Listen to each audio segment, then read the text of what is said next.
Hello guys, welcome back to Engineering Jewels, and today it's gonna be a quick video. I just wanted to show you guys some progress that I've made on my fish tank.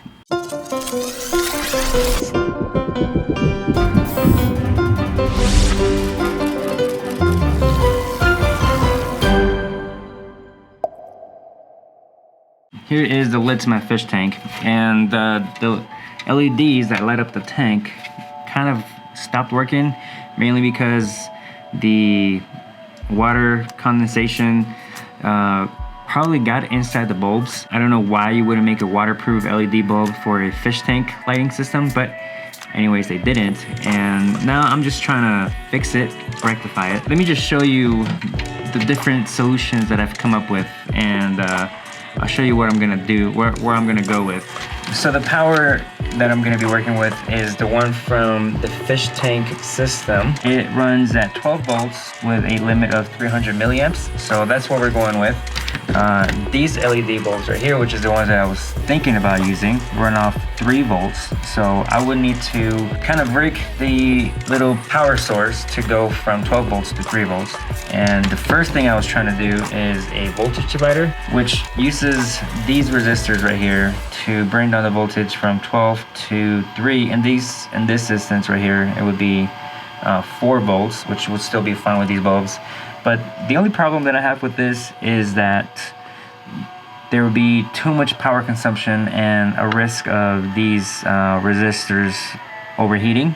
The reason I have so many resistors is because these aren't power resistors. They can take 12 volts at 300 milliamps for sure. And we have an equivalent of 141 ohms right here and 70 ohms on the downside right here. And when you turn it on, I'll go ahead and show you right now. You do have some nice working LED bulbs. So you have a 12 volt current source running at 147, 150 milliamps. And the problem with that is that you end up with 1.8 watts of power, which is not too bad. But the thing that I don't like is when I go ahead and touch these resistors right here, they're not extremely hot, but they feel hot to the touch. So it's not hot enough for me to like get burnt. Actually, if I leave it long enough, it'll probably get burnt. But you don't want that kind of heat being dissipated from a power system. So this is very inefficient. If you just think about it, you have 12 volts from the power supply, and you only have 4 volts that are powering these bulbs. That means that there is still 8 volts that are being dissipated through heat, and I think that is just a big inefficiency there. So I decided to try out some other systems, and the other system that I decided to try out was these LED bulbs right here, which actually run off 12 volts. So I wouldn't even need to do anything to that power supply. I would just need to go ahead and plug it in.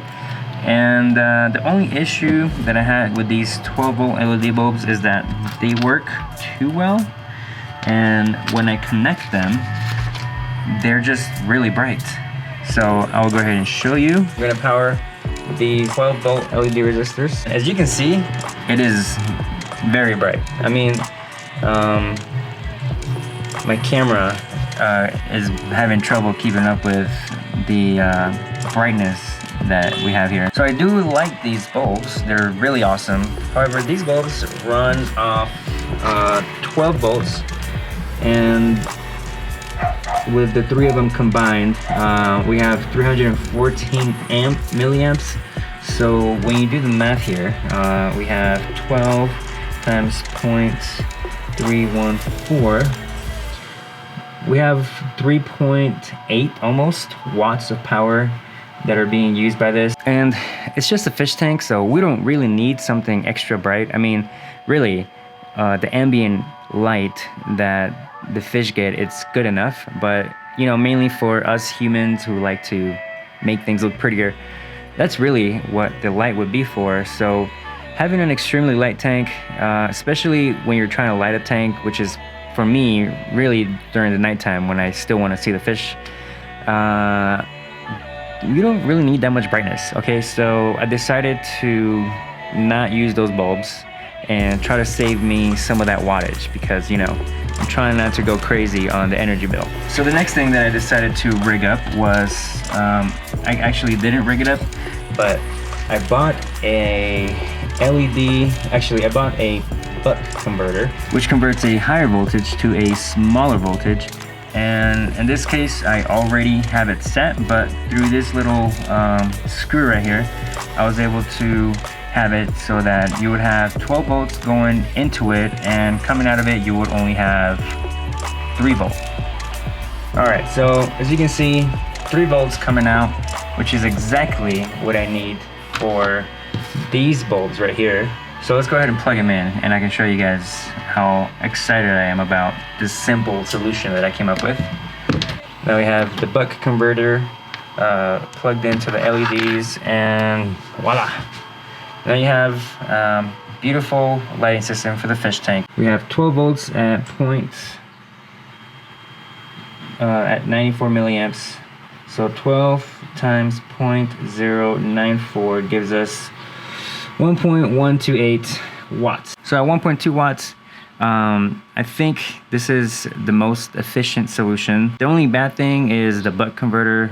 It's gonna look ugly. So currently I am printing a buck converter housing so that it can just hang in the back of the tank and it just looks like a box instead of electrical components being sprawled out.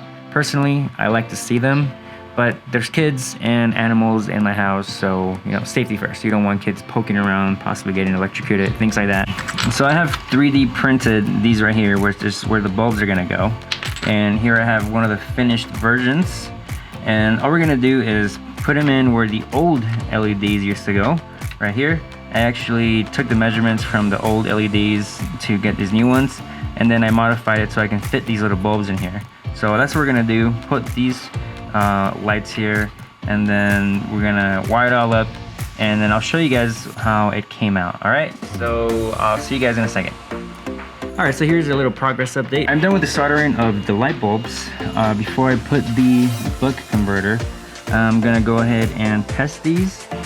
So all I'm doing is I'm testing the bulbs at the LED bulbs at 3 volts in parallel. That way I know that they're working. All right, so perfect. So we got some good working LEDs. All I gotta do now is install the buck converter, and we'll test out the complete project once everything's put together.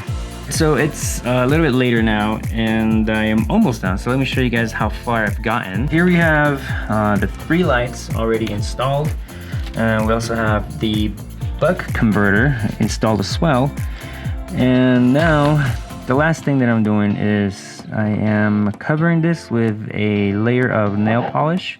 Now I know it seems kind of weird, but the reason I'm doing that is I'm trying to waterproof this a little bit, and nail polish seems to do the trick. I saw this in one other YouTube video by YouTuber Great Scott, and he is a awesome dude. Does a lot of good electronics videos, and he suggested this and made a test on it, and it worked well. So I'm gonna try it. I'm gonna do a coat at the bottom and also the top, like right around these parts right here, so that the water doesn't seep in through the light bulbs. So yeah, after that I should be done. Once I plug it in, I'll show you guys what it looks like once I install it in a tank and everything. Oh, one other thing, as you can see right here, this is the housing for the what do you call this, for the buck converter. And I made it so that there was a hinge here, and I would just be able to close it like that. However, the hinge did not print so well, and I just didn't feel like making a new one. So, you know, I gotta practice my my hardware design, okay? That's, you know, hopefully it comes in eventually. And also 3D printers, you know, you got to figure out what to do with them. It's not like an exact science. So I'll probably just glue it or tape it. I also did some holes for ventilation. I forgot that in the product design as well, but you know, I'll learn for next time. There's no fan in here, but I still think it's better if there is some type of air. That way the air that's in here doesn't overheat or whatever. I just did it because, you know, why not? And I'm just gonna put some glue in it just like that, and I just let it hang freely from the wires. I also designed a little hanging fixture, but that also didn't print as well as I wanted it to, so whatever. It's just how it's gonna be for now. And until I design a better one, that's what I'm gonna do. So let me finish putting the nail polish on these, and I'll go ahead and install in the tank and show you guys how it looks, all right? Here's the tanks. This is the one that isn't brand new. I mean, this is the brand new one, so it hasn't broken yet. As you can see, this is what the LEDs look like. And this is the one we just did. Looking fancy. And here are my little version of the LEDs.